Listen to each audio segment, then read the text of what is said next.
Let's open the book on this. A Southington man is headed to federal prison after a violent altercation in Hartford that left a bystander wounded. We've also got charges over stolen government tech, a shoreline real estate deal in Groton, and a big night for UConn basketball coming up.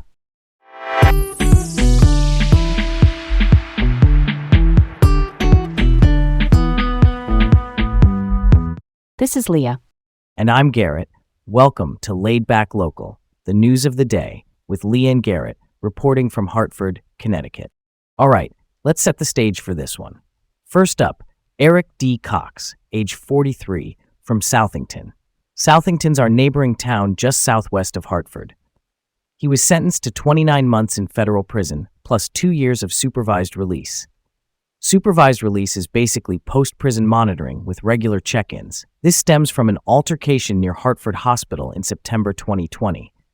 After Cox was slashed with a knife, he fired multiple shots and a bystander was hit several times. Investigators recovered a .40 caliber semi-automatic pistol with Cox's DNA on it, and officers found about 28 grams of cocaine in his car. A jury found him guilty in November 2025.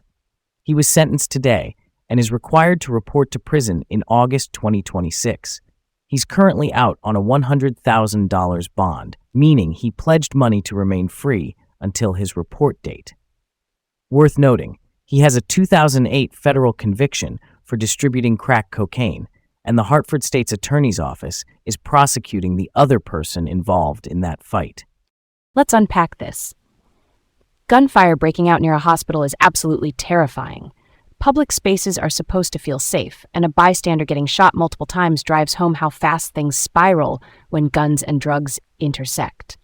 Honestly, why would someone sentenced today still be out until August instead of going straight in? Good question. In federal cases, judges sometimes allow what's called voluntary surrender. If a defendant has complied with court orders and isn't seen as a flight risk or a danger, they get a date to self-report. That gives the Bureau of Prisons time to assign a facility and, line up bed space. It's not unusual when someone's been on bond and showing up to court. All right, let's roll on. Next up, charges against Peterson Bernadelle. He's a 39-year-old former computer systems administrator from Meriden. Meriden's over in New Haven County, and he worked at the Connecticut office of the Federal Public Defender. That's the office that provides defense services to people in federal cases who can't afford a lawyer. He was indicted on March 24th. An indictment is a formal charge by a grand jury. He's facing 8 counts of theft of government property and 1 count of falsifying records. Prosecutors say he stole iPads, computers, a drone, and a camera, then sold them at pawn shops. He was arrested April 1st and released on a $50,000 bond. If convicted, each theft charge carries up to 10 years. One surprising point here, investigators say he could alter the office's digital inventory record-keeping system, which is basically the database that tracks who has what device and where it's supposed to be. That's a curveball. The idea that a single admin could change the records is a big red flag for digital security. Quick definitions. Separation of duties means no one person controls all steps in a process. Audit logs are automatic time-stamped records of who changed what, and asset tags are those barcode or RFID stickers you scan during spot checks. More of that, plus 2-person approvals, would make it way harder to move gear off the books. Okay, let's move on. Here we go. Next one. A shoreline property in Groton. Groton's our New London County neighbor on the Thames River. It's been sold for $1.8 million. The address is 225 Leonard Drive. Library Hill LLC sold it to Hartford Properties West LLC, and the cool part is the current tenants are staying. Beard Brewing, a local craft brewery, and Mystic Cheese Company, an artisan cheesemaker, will keep their spots. OR&L Commercial handled the deal. Luke Masirio represented the seller, and Jay Morris represented the buyer. The property was marketed as a stabilized investment, which just means it's fully leased and producing steady rent, so the cash flow is already in place. That's something to cheer for. Keeping Beard Brewing and Mystic Cheese in place is a win for local jobs and weekend plans. A brewery and cheese duo feels tailor-made for shoreline afternoons, and a stabilized property signals investors still see reliability here, even with rates being what they are. It helps keep momentum for small businesses that anchor a neighborhood's vibe. Switching gears just a little, South Carolina's defense just stopped UConn's star, Sarah Strong, in the NCAA tournament semifinal. A semifinal is the round of 4 teams left. Strong is a sophomore who swept major awards this year, the Wade Trophy, the Naismith, and AP National Player of the Year. She finished with 12 points and 12 rebounds, but South Carolina's pressure, led by guard Raven Johnson, known for elite on-ball defense, disrupted UConn's rhythm.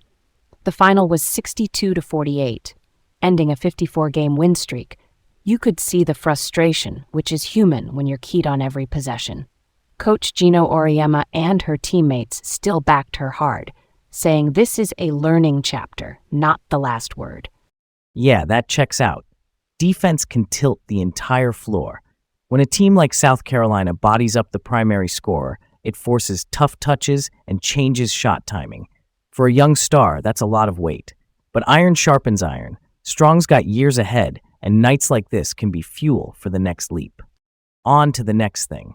UConn men's basketball is in the Final Four chasing championship number 7.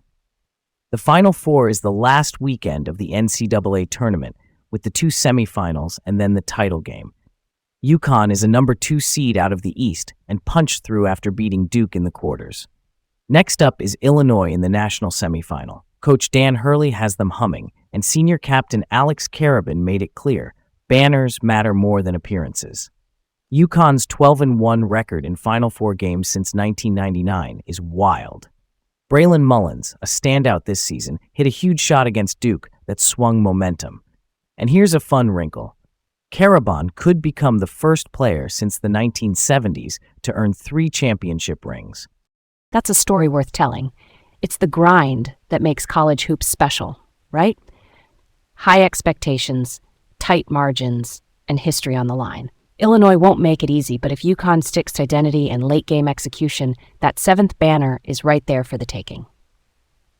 Thanks for listening to Laid Back Local, the news of the day with Leah and Garrett, reporting from Hartford, Connecticut. Have a great day, and join us again tomorrow.